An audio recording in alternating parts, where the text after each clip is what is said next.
എൻ്റെ പേര് അനീറ്റ. എൻ്റെ സ്വന്തം സ്ഥലം ട്രിവാൻഡ്രമാണ്. ഞാനിവിടെ എറണാകുളത്ത് വർക്ക് ചെയ്യുകയാണ്, ഒരു ഇൻസ്റ്റിറ്റ്യൂട്ടിൽ വർക്ക് ചെയ്യുകയാണ്. എനിക്ക് ഏകദേശം 3 മാസം പ്രായമുള്ളപ്പം തൊട്ട് ശ്വാസമുട്ടലിൻ്റെ പ്രശ്നമുണ്ടായിരുന്നു. ശ്വാസം എടുക്കാനൊക്കെ നല്ല ബുദ്ധിമുട്ടും കാര്യങ്ങളെല്ലാം ഉണ്ടായിരുന്നു. വീസിങ്ങും കാര്യങ്ങളെല്ലാം ഉണ്ടായിരുന്ന ഒരു വ്യക്തിയാണ്. അതിനുശേഷം പിന്നെ കുറച്ച് മെഡിസിനൊക്കെ എടുത്ത് ഒരുവിധം കുഴപ്പമില്ലാതൊക്കെ പോയിക്കൊണ്ടിരുന്നു. പിന്നെ എൻ്റെ മോനെ ഡെലിവറിക്ക് ശേഷമാണ് എനിക്ക് ഇത് ഹെവി ആയിട്ട് വന്നു തുടങ്ങിയത്.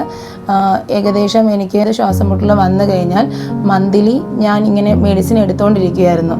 എനിക്ക് മാറാതെ ഞാനിങ്ങനെ മെഡിസിൻ നെബുലൈസേഷനും അതുപോലെ ഇൻഹേലറും ഈ കാര്യങ്ങളെല്ലാം ചെയ്തുകൊണ്ടിരിക്കുകയായിരുന്നു. ഫുഡൊന്നും കഴിക്കാൻ പറ്റത്തില്ല. ഫുഡ് കഴിക്കുന്നത് മൊത്തവും ഞാൻ വോമിറ്റ് ചെയ്യുന്ന ഒരു അവസ്ഥയായിരുന്നു.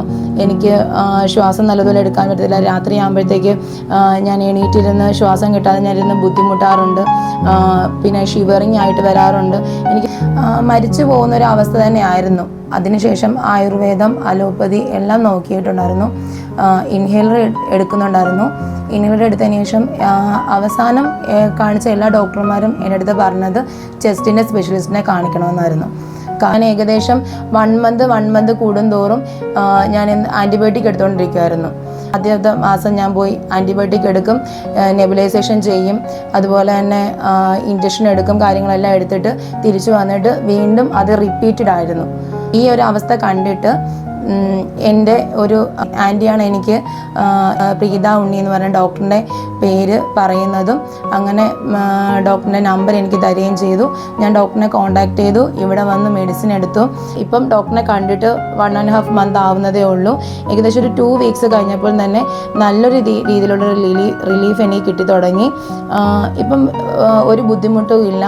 ഞാൻ നല്ലതുപോലെ ബ്രീത്ത് എടുക്കുന്നുണ്ട്. അതുപോലെ എനിക്ക് രാത്രി കിടങ്ങുന്ന ഉറങ്ങാൻ പറ്റുന്നതുകൊണ്ട് എനിക്കിപ്പം ഫുഡ് കഴിക്കുമ്പോൾ അങ്ങനെ വോമിറ്റിങ്ങോ കാര്യങ്ങളോ ഒന്നുമില്ല. നല്ല രീതിക്ക് തന്നെയാണ് ഞാൻ മുന്നോട്ട് പോകുന്നത്. എനിക്ക് നേരത്തെ തണുപ്പ് ഭയങ്കര പ്രശ്നമുള്ളൊരു വ്യക്തിയായിരുന്നു. ഇപ്പോൾ അങ്ങനെയുള്ള ബുദ്ധിമുട്ടൊന്നുമില്ല. തണുപ്പാണെങ്കിൽ എനിക്കൊരു പ്രശ്നമില്ല. ഇൻഹേലർ പൂർണ്ണമായിട്ടും ഞാൻ ഉപേക്ഷിച്ചു. കാരണം ഇൻഹേലർ എടുക്കേണ്ട ഒരു ആവശ്യം എനിക്ക് ഇതുവരെയും വന്നിട്ടില്ല.